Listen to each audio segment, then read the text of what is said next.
Welcome back to English world. It's me Sirajuddeen. English വേൾഡിൻ്റെ പുതിയൊരു grammar അധ്യായത്തിലേക്ക് പ്രിയപ്പെട്ട വിദ്യാർത്ഥികൾക്ക് സ്വാഗതം.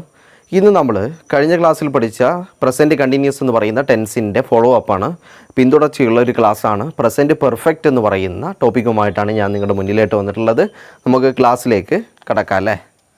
പ്രസൻറ്റ് പെർഫെക്റ്റ്, അപ്പോൾ ഇന്നത്തെ ടോപ്പിക് എന്ന് പറയുന്നത് പ്രസൻറ്റ് പെർഫെക്റ്റ് എന്നുള്ളതാണ്. പ്രസൻറ്റ് പെർഫെക്റ്റ് പ്രസൻറ്റ് പെർഫെക്റ്റ് എങ്ങനെ നമുക്ക് സിമ്പിളായിട്ട് പഠിക്കാൻ നോക്കാം. കഴിഞ്ഞ ക്ലാസ്സിലൊക്കെ പഠിച്ചതുപോലെ ആദ്യം നമ്മൾ പഠിക്കുന്നത് അതിൻ്റെ പാറ്റേൺ ആണ്. പാറ്റേൺ എന്ന് പറയുമ്പോൾ subject plus has or have plus third form of the verb. ഇത് മറക്കരുതേ. അതായത് ഓക്സിലറി വെർബ് എന്ന് പറയുന്നത് has or have plus third form of the verb, അഥവാ V3 ആണ് ഉപയോഗിക്കേണ്ടത്. വെർബിൻ്റെ തേർഡ് ഫോമാണ്. ഇവിടെ നിങ്ങൾക്ക് കാണാൻ പറ്റും ആകെ 2 ഓക്സിലറി വെർബുള്ളൂ. ഒന്ന് ഹാസ് ആണ്, അത് സിംഗുലറിൻ്റെ കൂടെ വരുന്നതാണ്. ഹാസ് എന്ന് പറയുമ്പോൾ സിംഗുലർ, 2 ഓക്സിലറി അല്ലേ ഉള്ളൂ. അപ്പോൾ സ്വാഭാവികമായിട്ടും ഹാവ് എന്താവും? ഹാവ് എന്നുള്ളത് പ്ലൂരലിൻ്റെ കൂടെ മാത്രം വരുന്ന ഓക്സിലറി വെർബാവും. ഹാസ് സിംഗുലറിൻ്റെ കൂടെ, ഹാവ് പ്ലൂരലിൻ്റെ കൂടെ. ക്ലിയർ ആണോ? അപ്പോൾ ഇവിടെ നമ്മൾ പഠിക്കാനുള്ള എന്താണ്? Subject plus has or have plus V3. അതിൽ ഹാസ് എന്ന് പറയുന്ന ഓക്സിലറി വെർബ് സിംഗുലർ സബ്ജക്റ്റുകളുടെ കൂടെ, ഹാവ് എന്ന് പറയുന്നത് പ്ലൂറൽ സബ്ജക്റ്റുകളുടെ കൂടെയാണ് ഉപയോഗിക്കേണ്ടത്. ഇനി നമുക്കതിനൊരു സെൻറ്റൻസിലേക്ക് മാറ്റി നോക്കാം. അപ്പോൾ ഞാൻ ഇതൊന്ന് പതിയൊന്ന് ഇറേസ് ചെയ്ത് കളയാണ്. ഇത് നിങ്ങൾ മറക്കരുത്. പ്രസൻറ്റ് പെർഫെക്റ്റ് ടെൻസിൽ നമ്മൾ സെൻറ്റൻസ് എഴുതുമ്പോൾ ഹാസ് എന്ന് പറയുന്നതും ഹാവ് എന്ന് പറയുന്നതും അതിൽ ഓക്സിലറി വെർബുകളാണ്. ഇതിൻ്റെ കൂടെ ഉപയോഗിക്കേണ്ട വെർബ് എന്ന് പറയുന്നത് തേർഡ് ഫോം അഥവാ V3 ആണ്. ഇനി ഐ എന്ന് പറയുന്ന സബ്ജക്റ്റ് എടുത്തു ഞാൻ. ഐ പ്ലൂരൽ സബ്ജക്റ്റ് ആയതുകൊണ്ട് തന്നെ അതിൻ്റെ കൂടെ നമ്മൾ എന്ത് ഉപയോഗിക്കുന്നു? ഹാവ് എന്ന ഓക്സിലറി ഉപയോഗിക്കുന്നു. ഐ ഹാവ് റെഡ് V3 അങ്ങനെ തന്നെയാണ് എഴുതുക. അതുകൊണ്ട് അങ്ങനെ തന്നെ എഴുതി. I have red A novel എന്നുള്ളതാണ് നമ്മൾ എഴുതുന്നത്. ഓക്കെ. ഇനി അടുത്തത് നമ്മൾ എഴുതുന്നത് യു എന്ന് പറയുന്ന സബ്ജക്റ്റ് ആയിക്കോട്ടെ. യു, അതും പ്ലൂരലാണ്. പ്ലൂരലാവുമ്പം തന്നെ വരിക ഹാഫ് എന്ന് തന്നെ വരിക. You have red A novel എന്നാവും. ഒരു എക്സാമ്പിൾ പറഞ്ഞാൽ. ഇനി അതല്ല, ഇതിന് പകരം ദേ എന്നാണ് എഴുതുന്നെങ്കിലോ ദേ ഹാവ്, ഇതൊക്കെ സെയിം ആയിട്ട് വരും. അപ്പോൾ ഐ യു ദേ വി നമ്മൾ നേരത്തെ പഠിച്ചാണില്ലേ. ഐ യു ദേ വി അത് പ്ലൂറൽ ആയിട്ടുള്ള സബ്ജക്റ്റാണ്. അതിൻ്റെ കൂടെയൊക്കെ വരുന്ന ഓക്സിലറി വെർബ് എന്ന് പറയുന്നത് ഹാവ് ആണ്. കാരണം ഇതൊക്കെ പ്ലൂരൽ സബ്ജക്റ്റുകളാണ്. എന്നാൽ ഇന്ന് നമ്മൾ ശ്രദ്ധിക്കേണ്ട കാര്യം എന്ന് പറയുന്നത്, നമ്മൾ ഇനി സിംഗുലർ ആയിട്ടുള്ള ഒരു സബ്ജക്റ്റ് എഴുതാൻ പോവാം. ഷീ എന്നാണ് ഞാൻ എഴുതാൻ പോകുന്നത്.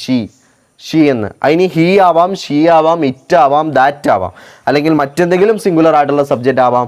അതിൻ്റെ കൂടെയൊക്കെ ഉപയോഗിക്കേണ്ട ഓക്സിലറി വെർബ് എന്ന് പറയുന്നത് ഹാസ് ആണ്. ഹാസ്. അപ്പോൾ എങ്ങനെ വരിക? She has bought. ബൈ എന്നുള്ളതിൻ്റെ V3 ആണ് ബോട്ട്. ബൈ വാങ്ങുക. എന്താ മേടിച്ചേ? എ കാർ, ഒരു കാറ് മേടിച്ചു. ഇനി അതെങ്ങനെ നമുക്കൊരു ചോദ്യത്തിലേക്ക് മാറ്റാൻ നോക്കല്ലേ. ചോദ്യത്തിലേക്ക് എങ്ങനെയാണ് മാറ്റാൻ നോക്കാം. ആദ്യം യെസ് ഓർ നോ ക്വസ്റ്റ്യൻ എഴുതാം. ഹാവ് ഞാൻ നേരത്തെ പറഞ്ഞിട്ടുണ്ട്, ഓക്സിലറി വെർബ് ഉപയോഗിച്ചിട്ടാണ് നമ്മൾ yes or no question create ചെയ്യുക. അപ്പോൾ ആദ്യം എന്ത് ചെയ്യാം? നമുക്ക് തന്നിരിക്കുന്ന സെൻറ്റൻസിലുള്ള ഓക്സിലറി വെർബിന് നമ്മൾ താഴേക്ക് എടുത്ത് എഴുതാം. ഇനി ഐ എന്നുള്ള ചോദ്യത്തിലേക്ക് മാറ്റുമ്പോൾ എന്താവും? യു എന്നാവും. ഹാവ് യു വെർബ് അതുപോലെ വരും. Have you red A novel എന്നുള്ളത് അതുപോലെ എഴുതിയെടുക്കുക. കണ്ടോ?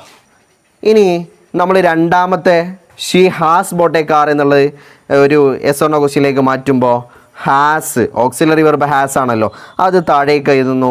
ശേഷം നമ്മൾ രണ്ടാമത് എഴുതേണ്ട സബ്ജക്റ്റ് ആണ്. സബ്ജക്റ്റ് ഷീ എന്നാണ്. Has she. ബൈ എന്നുള്ളത് എന്താ വരും? ബോട്ട് എന്നല്ല അവിടെ എഴുതിയത്, അത് അതുപോലെ തന്നെ എഴുതണം. Had she boat a car. കണ്ട? ഇനി ഇതിൻ്റെ WH ക്വസ്റ്റ്യൻ എങ്ങനെ എഴുതുക? WH question I have red A novel എന്നല്ലേ. അപ്പോൾ ഞാനൊരു നോവൽ വായിച്ചിട്ടുണ്ട് എന്നാണ്. നീ എന്താണ് വായിച്ചതെന്ന് ചോദിക്കണ്ടേ. അപ്പോൾ എന്താണ്? നീ എന്ത് എന്നുള്ളതിന് വോട്ട് എന്നാണ് ഉപയോഗിക്കുക. എന്ത് എന്നുള്ളതിന് അല്ലേ. അപ്പോൾ വോട്ട് എന്ന് എഴുതി. വോട്ട് ഹാവ് ഓക്സിലറി വെർബ് അത് ഇങ്ങനെ തന്നെ ഇറക്കി എഴുതുക. അടുത്തത് എന്ത് ചെയ്യണം? സബ്ജക്റ്റ്. അപ്പോൾ ആദ്യം ക്വസ്റ്റ്യൻ വേർഡ്, ഓക്സിലറി വെർബ്. കഴിഞ്ഞ ക്ലാസ്സിൽ പാറ്റേൺ പഠിച്ചതാണ്. WH ക്വസ്റ്റ്യൻ ആണെന്നുണ്ടെങ്കിൽ question word plus auxiliary verb plus subject. അപ്പോൾ സബ്ജക്റ്റ് ഇതിൽ ഐ ആണ്, ചോദ്യത്തിലേക്ക് സബ്ജക്റ്റ് ഐ എന്ന് മാറിയിട്ട് എന്താവും? യു എന്നാവും. Have U, what have you. ഇനി അടുത്ത വെർബ്, വെർബോട് കൂടെ ചോദ്യം പൂർത്തീകരിക്കുന്നുണ്ട്. അപ്പോൾ അത് കഴിഞ്ഞു. What have you red. ഇനി രണ്ടാമത്തെ ചോദ്യം, she has bought a car എന്നുള്ളതിൻ്റെ WH ക്വസ്റ്റ്യൻ നോക്കാം. അവൾ ഒരു കാർ മേടിച്ചു എന്നാ, അവൾ എന്താ മേടിച്ചതെന്ന് ചോദിക്കണ്ടേ? എന്ത് എന്നുള്ളതിന് വാട്ട് അല്ലേ? വാട്ട്. ഇനി ഇവിടെ ഓക്സിലറി വെർബ് രണ്ടാമത് എഴുതണം, അത് ഹാസ് ആയതുകൊണ്ട് അങ്ങനെ തന്നെ എഴുതി. വാട്ട് ഹാസ് മൂന്നാമത് സബ്ജക്റ്റ് ആണ്, ഷീ ആണ്, ഷീ മാറ്റുന്നില്ല, അതുപോലെ എഴുതാം. വാട്ട് ഹാസ് ഷീ ബോട്ട് എന്നുള്ളതാണ് വെർബ്. ആ ബോട്ട് എന്നുള്ളത് അതേപോലെ എഴുതി കഴിഞ്ഞാൽ ചോദ്യം കൂടെ ചിഹ്നം കൂടെ ഇട്ട് കഴിഞ്ഞാൽ അതൊരു ചോദ്യമായിട്ട് മാറി. വളരെ സിമ്പിളാണ്. അപ്പോൾ ഞാൻ പറഞ്ഞത്, നമ്മൾ സെൻറ്റൻസ് എഴുതുമ്പോൾ പ്രസൻറ്റ് പെർഫെക്റ്റിൽ ആദ്യം സബ്ജക്റ്റ് എഴുതുന്നു. ആ സബ്ജക്റ്റ് സിംഗുലർ ആണ് എന്നുണ്ടെങ്കിൽ ഹാസ് ഉപയോഗിക്കുന്നു ഓക്സിലറി. അതല്ല ആ സബ്ജക്റ്റ് പ്ലൂറൽ ആണ് എന്നുണ്ടെങ്കിൽ ഹാവ് ഉപയോഗിക്കുന്നു. എന്നാൽ ഇത് വളരെ ഇമ്പോർട്ടൻ്റ് ആണ്, past participle form of the വെർബാണ് ഉപയോഗിക്കുന്നത്. അതായത് വെർബിൻ്റെ V3 past participle form. Past participle വെർബിൻ്റെ V3 എന്ന് പറയും. പാസ്റ്റ് പാർട്ടിസിപ്പിൾ ആണ്. ഹാസ് ഹാവ് അതായത് പ്രസൻറ്റ് പെർഫെക്റ്റിൽ ഉപയോഗിക്കുന്ന ഓക്സിലറി വെർബ് വെർബ് എന്ന് പറയുന്നത് പാസ്റ്റ് പാർട്ടിസിപ്പിളാണ്. ഇനി നിങ്ങൾക്ക് ഇതിനെ നെഗറ്റീവ് ആക്കാൻ സിമ്പിളാണ്. നെഗറ്റീവ് ആക്കാൻ എന്ത് ചെയ്താൽ മതി? തന്നിരിക്കുന്ന സെൻറ്റൻസിലെ ഓക്സിലറി വെർബിനോട് കൂടെ നോട്ട് എഴുതാൽ മതി. I have not read a novel. I have not read a novel നെഗറ്റീവായി. ഇനി രണ്ടാമത്തെ, she has not bought a car. അതും ക്ലിയറായി. ഇത്രയേ ഉള്ളൂ. അപ്പോൾ വളരെ സിമ്പിളാണ്. നമ്മളിപ്പോൾ പറഞ്ഞത് നെഗറ്റീവ് ആക്കണമെന്നുണ്ടെങ്കിൽ ഓക്സിലറി വെർബിന് ശേഷം നോട്ട് ചേർക്കുക. ഓക്സിലറി വെർബിന് ശേഷം നോട്ട് ചേർക്കുക. ഹാവ് നോട്ട്, ഹാസ് നോട്ട് എന്ന് വന്നപ്പോൾ അത് നെഗറ്റീവായി.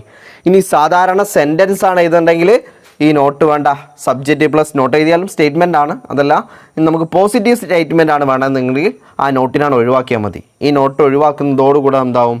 പോസിറ്റീവ് സെൻറ്റൻസുമായിട്ട് മാറും. ചോദ്യമാണെന്നുണ്ടെങ്കിൽ എന്ത് ചെയ്യാം? യെസ് ഓർ നോ ക്വസ്റ്റ്യൻ ആണെങ്കിൽ ഓക്സിലറി വെർബിനെ ആദ്യം എഴുതുക, രണ്ടാമത് സബ്ജക്റ്റ് എഴുതുക, മൂന്നാമത് വെർബ് എഴുതുക, പിന്നെ ഒബ്ജക്റ്റ് എഴുതുക. ആ പാറ്റേൺ. WH ക്വസ്റ്റ്യൻ ആണെങ്കിലോ ആദ്യം ക്വസ്റ്റ്യൻ വേർഡ് കണ്ടെത്തിയിട്ട് അത് താഴേക്ക് എഴുതുക, പിന്നെ ഇതിനകത്തുള്ള വെർബിനെ ഇങ്ങോട്ട് ഓക്സിലറി വെർബിനെ താഴോട്ട് എഴുതുക, മൂന്നാമത് സബ്ജക്റ്റ് എഴുതുക, നാലാമത് വെർബ് എഴുതുക. ഇനി വെർബ് എഴുതിയിട്ടും നിങ്ങളുടെ ചോദ്യം പൂർണ്ണമാവുന്നില്ല എന്നുണ്ടെങ്കിലോ നിങ്ങൾ അടുത്തതായിട്ട് ചെയ്യേണ്ടത് ഒരു ഇൻഫിനിറ്റീവ് കൂടെ ചേർത്ത് കൊടുക്കണം. അത്രയേ ഉള്ളൂ. അപ്പോൾ ഇൻഫിനിറ്റീവ് എന്ന് പറയുമ്പോൾ നമ്മുടെ ഉത്തരത്തിൽ നിന്ന് കണ്ടെത്തേണ്ടതാണ്. അതാ ചോദ്യം പൂർത്തീകരിക്കാൻ ആവശ്യമുള്ള വസ്തു. നമുക്ക് ഇന്നതാണെന്ന് കൃത്യമായിട്ട് ഇൻഫിനിറ്റീവ് പറയാൻ പറ്റില്ല. അതുകൊണ്ടാണ് അതിനെക്കുറിച്ച് വ്യക്തമാക്കാത്തത്. ഇനി നമുക്ക് ഒരു കാര്യം കൂടെ പഠിക്കാം. പ്രസൻറ്റ് പെർഫെക്റ്റ് നമ്മൾ പഠിച്ചു അല്ലേ? ഇനി പ്രസൻറ്റ് പെർഫെക്റ്റ് കണ്ടിന്യൂസ് കൂടെ ഒന്ന് പഠിക്കാം. കണ്ടിന്യൂസ്, പ്രസൻറ്റ് പെർഫെക്റ്റ് കണ്ടിന്യൂസ് കൂടെ പഠിക്കാം. പ്രസൻറ്റ് പെർഫെക്റ്റ് കണ്ടിന്യൂസിൽ ഹാസോ ഹാവോ തന്നെയാണ് ഓക്സിലറി. ഹാസോ ഹാവോ അതായത് സബ്ജക്റ്റ് കഴിഞ്ഞിട്ട് ഹാസോ ഹാവ് തന്നെയാണ് ഓക്സിലറി. പക്ഷേ അതിൻ്റെ കൂടെ ബീൻ ചേർക്കണം. Been, BEEN. അതിൻ്റെ കൂടെ എന്ത് ചെയ്യണം? വെർബ് ING ആയിട്ട് ചേർക്കണം. Gerund form of the verb. ഇനി ഒറ്റ കാര്യം സിമ്പിളായിട്ട് പറയാം, കണ്ടിന്യൂസ് ടെൻസിലൊക്കെ വെർബ് ING ആയിരിക്കും. നമ്മൾ ഏത് കണ്ടിന്യൂസ് എടുക്കുകയാണെങ്കിലും അതിൽ വെർബ് എന്തായിരിക്കും? ING ആയിരിക്കും. അതായത് പ്രസൻറ്റ് കണ്ടിന്യൂസ് ആണെങ്കിലും, പ്രസൻറ്റ് പെർഫെക്റ്റ് കണ്ടിന്യൂസ് ആണെങ്കിലും, പാസ്റ്റ് കണ്ടിന്യൂസ് ആണെങ്കിലും, പാസ്റ്റ് പെർഫെക്റ്റ് കണ്ടിന്യൂസ് ആണെങ്കിലും, ഫ്യൂച്ചർ കണ്ടിന്യൂസ് ആണെങ്കിലും, ഫ്യൂച്ചർ പെർഫെക്റ്റ് കണ്ടിന്യൂസ് ആണെങ്കിലും അതിൽ ഉപയോഗിക്കുന്ന വെർബ് ING ആയിരിക്കും. വളരെ സിമ്പിളാണ്. അപ്പോൾ നമുക്ക് നോക്കാം അല്ലേ? ഇനി ഹാസ് സിംഗുലറിൻ്റെ കൂടെ ഹാവ് പ്ലൂറലിൻ്റെ കൂടെ അത് തന്നെ അവിടെ ഹാസ് ബീൻ എന്നും ഹാവ് ബീൻ എന്നാവും എന്ന് മാത്രമേ മാറ്റുള്ളൂ. അപ്പോൾ നമുക്കൊരു സെൻറ്റൻസ് എഴുതി നോക്കാം. ഐ എന്ന് എഴുതി. ഐ എന്നുള്ള സബ്ജക്റ്റാണ് ഞാൻ എഴുതുന്നത്. പ്ലൂറൽ ആയതുകൊണ്ട് ഹാവ് ബീൻ എന്ന് ഉപയോഗിക്കണം. I have been reading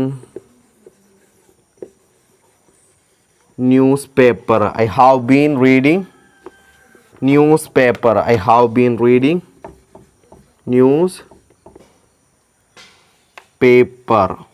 Okay. I have been reading newspaper. ഇനി നമുക്ക് എന്ത് ചെയ്യണം? നമുക്ക് സിംഗുലർ ആയിട്ടുള്ളൊരു സബ്ജക്റ്റ് എഴുതാം. ഹി എന്ന് എഴുതാം. ഹി. അപ്പോൾ ഹി എന്ന് പറയുമ്പോൾ സിംഗുലർ ആയതുകൊണ്ട് ഇവിടെ ഓക്സിലറി വെർബ് മാറിയിട്ട് എന്താവും? ഹാസ് ബീൻ എന്നാവും. He has been. He has been writing a letter. Okay, clear അല്ലേ? ഇനി ഇതിനെ നെഗറ്റീവ് ആക്കണമെന്ന് വിചാരിക്കുക. നെഗറ്റീവ് ആണെങ്കിൽ I have, auxiliary verb have ആണല്ലോ, അത് കഴിഞ്ഞിട്ട് നമ്മൾ നോട്ട് ചേർക്കുക. അതായത് I have not, I have in been, അല്ലെങ്കിൽ ഐ ഹാവ് നോട്ട് ബീൻ, എന്തോ എഴുതാം. ഐ ഹാവ് ഇൻ ബീൻ നമുക്ക് ചുരുക്കി എഴുതാനും കൂടെ പഠിക്കണമല്ലോ. ഐ ഹാവ് ഇൻ ബീൻ ആയിക്കോട്ടെ. I have in been reading newspaper. Reading newspaper. ഇനി അടുത്തതോ he has been writing a letter എന്നാണ്. അപ്പോൾ എന്ത് വരും? ഹി ഹാസ് കഴിഞ്ഞിട്ട് നോട്ട് ചേർക്കണം. ഹി ഹാസ് ഇൻ ബീൻ എന്നാവും. അപ്പോൾ റൈറ്റിംഗ് എ ലെറ്റർ എന്നാവും. റൈറ്റിംഗ് എ ലെറ്റർ എന്നാവും. ഓക്കെ അല്ലേ? ഇത് ക്ലിയർ അല്ലേ? ഇനി ഇതിൻ്റെ ചോദ്യത്തിലേക്ക് മാറ്റുമ്പോൾ നമ്മൾ നേരത്തെ പഠിച്ചതിന് ചെറിയൊരു വ്യത്യാസം വരും. അത് വ്യത്യാസമല്ല, നിങ്ങൾക്ക് കാണുമ്പോൾ ചിലപ്പോൾ വ്യത്യാസം ഉണ്ടെന്ന് വിചാരിക്കും. നിങ്ങളൊന്ന് ശ്രദ്ധിച്ചു കഴിഞ്ഞാൽ പെട്ടെന്ന് മനസ്സിലാവും. നോക്ക്, ഞാനിവിടെ പറയാം. ഞാൻ I have been reading a news paper എന്നുള്ളത് ഞാൻ അതിൻ്റെ ചോദ്യത്തിലേക്ക് മാറ്റുകയാണ്, എസ് ഓർ നോ ക്വസ്റ്റ്യനിലേക്ക് മാറ്റുകയാണ്. അപ്പോൾ അവിടെ വരുന്നത് എന്താണ്? ആ ഹാവ് എന്ന് പറയുന്ന ഓക്സിലറി ആദ്യം ഇത് കണ്ടോ? ഹാവ് ഐ മാറിയിട്ട് എന്താവും? യു എന്നാവും. Have you. എന്നിട്ട് നമ്മൾ എന്ത് ചെയ്യും? ബീൻ ചേർക്കും. Have you been reading a newspaper. Have you been reading newspaper. മുകളിൽ എ ന്യൂസ് പേപ്പർ എന്നില്ലാത്തതുകൊണ്ട് ന്യൂസ് പേപ്പർ എന്ന് മാത്രമല്ലേ ഉള്ളൂ. അപ്പോൾ ഇവിടെ നമ്മൾ എന്ത് കൊടുത്താൽ മതി? ന്യൂസ് പേപ്പർ എന്ന് കൊടുത്താൽ മതി. അപ്പോൾ have you been reading newspaper. ഇനി ഇവിടെയോ have you been reading news paper നമ്മൾ എഴുതിയല്ലോ. ഇനി ഇവിടെ നോക്കാം. ഹാസ് ആണ്. ഹാസ് സബ്ജക്റ്റ് ഹീ ആണ്. Has he been. Has he been. അതായത് ആദ്യം നമ്മൾ ഓക്സിലറി വെർബ് എഴുതുന്നു, അതിനുശേഷം സബ്ജക്റ്റ് എഴുതുന്നു, അതിനുശേഷമാണ് നമ്മൾ ബീൻ ചേർക്കേണ്ടത്. മറന്നു പോരുത്. ഇതാണ് ഇവിടുത്തെ വ്യത്യാസം എന്ന് പറയുന്നത് കേട്ടോ. Been writing a letter. Writing a letter കണ്ടോ? Writing a letter. ഇനി അടുത്തതോ? അത് I have been reading a newspaper എന്ന് പറഞ്ഞു. നമ്മൾ നെഗറ്റീവാക്കി he has been writing a letter എന്നുള്ളതിനെയും നമ്മൾ എസ് ഓർ നോ ക്വസ്റ്റ്യൻ ആക്കി. ക്ഷമിക്കണം, നെഗറ്റീവ് അല്ല, നെഗറ്റീവ് നമ്മൾ നേരത്തെ ആക്കിയാണ്. ഇപ്പോൾ എസ് ഓർ നോ ക്വസ്റ്റ്യൻ ആക്കി. ഇനി ഒരു WH ക്വസ്റ്റ്യൻ ആക്കി നോക്കാം നമുക്ക്. I have been reading a news paper എന്നുള്ളതിൻ്റെ ഐ ഹാവ് ബീൻ എന്നാവുമ്പോൾ ഞാൻ ന്യൂസ് പേപ്പർ വായിച്ചുകൊണ്ടിരിക്കുകയാണെന്നാണ് അല്ലേ? അപ്പോൾ അത് മാറിയിട്ട് എന്താവും? നീ എന്താ ചെയ്തുകൊണ്ടിരിക്കുന്നതെന്നാവും. അപ്പോൾ എന്ത് എന്നുള്ളതിന് വോട്ട് എന്ന് വരും. അത് ഞാൻ എഴുതി. ഇനി സബ്ജക്റ്റ് ആണോ ഓക്സിലറി ആണോ എഴുതേണ്ടത്? Auxiliary verb. അപ്പോൾ വാട്ട് ഹാവ് അതുപോലെ എഴുതി. ഇനി ഇവിടെ ഐ ആണ് സബ്ജക്റ്റ്. അത് ചോദ്യത്തിൽ വരുമ്പോൾ എന്താവും? യു എന്നാവും. അപ്പോൾ വാട്ട് ഹാവ് യു. ഇനി ബീൻ എഴുതണം. സബ്ജക്റ്റ് കഴിഞ്ഞാൽ ബീൻ എഴുതുക. What have you been reading. Okay, clear അല്ലേ? അപ്പോൾ ഞാൻ ഒന്നുകൂടെ പറഞ്ഞുതരാം. ഇത് അതായത് പ്രസൻറ്റ് പെർഫെക്റ്റ് കണ്ടിന്യൂസ് നമ്മൾ ചോദ്യത്തിലേക്ക് മാറ്റുമ്പോൾ ആദ്യം നമ്മൾ എസ് ഓർ നോ ക്വസ്റ്റ്യൻ ആണെങ്കിൽ ഓക്സിലറി വെർബ് എഴുതുന്നു, രണ്ടാമത് നമ്മൾ സബ്ജക്റ്റ് എഴുതുന്നു, മൂന്നാമത് ബീൻ എന്ന് ചേർക്കണം, പിന്നെയാണ് വെർബ് ചേർക്കുന്നത്. അതുപോലെ തന്നെയാണ് ഇവിടെ WH ക്വസ്റ്റ്യൻ ആണെങ്കിൽ ആദ്യം WH ക്വസ്റ്റ്യൻ വേർഡ് ചോദിക്കുന്നു, WH ക്വസ്റ്റ്യൻ വേർഡ് ചേർക്കുന്നു, ക്വസ്റ്റ്യൻ വേർഡ് ചേർത്തിട്ട് ഓക്സിലറി വെർബ് ചേർക്കുന്നു, പിന്നെ സബ്ജക്റ്റ് ചേർക്കുന്നു, സബ്ജക്റ്റിന് ശേഷം നമ്മൾ എന്ത് ചെയ്യുന്നു? ബീൻ ചേർക്കുന്നു. ബീൻ. ക്ലിയർ അല്ലേ? എന്നിട്ടാണ് നമ്മൾ വെർബ് എഴുതുന്നത്. അപ്പോൾ അതേ പാറ്റേണിൽ നമ്മളിവിടെ ഇപ്പോൾ ഒരു ചോദ്യം എഴുതിയിട്ടുണ്ട്. ആ ചോദ്യം എന്ന് പറയുന്നത് he has been writing a letter എന്നാണ്. He has been writing a letter എന്ന്. അതിനെ ഒന്ന് ചോദ്യമാക്കി നിങ്ങൾ നോക്കണം. ഓക്കെ, അപ്പോൾ അടുത്ത ക്ലാസ്സിലേക്ക് വരുമ്പോൾ നിങ്ങൾ എന്ത് ചെയ്യുക? ഇതിനൊന്ന് ചോദ്യമാക്കിയിട്ട് കൂടെ ജസ്റ്റ് ഒന്ന് ട്രൈ ചെയ്യുക. അതിൻ്റെ ഉത്തരവും കൂടെ നോക്കാം. ഓക്കെ, അപ്പോൾ നമ്മൾ ഇന്ന് പഠിച്ചത് പ്രസൻറ്റ് പെർഫെക്റ്റ് ടെൻസും പ്രസൻറ്റ് പെർഫെക്റ്റ് കണ്ടിന്യൂസുമാണ്. അടുത്ത ക്ലാസ്സിൽ പാസ്റ്റ് ടെൻസുമായി ബന്ധപ്പെട്ട സബ് ടെൻസുകളും അതിലെ ഡീറ്റെയിലുമായിട്ട് നമുക്ക് അടുത്ത ക്ലാസ്സിൽ വീണ്ടും കണ്ടുമുട്ടാം. അതുവരേക്കും thank you and have A bright day.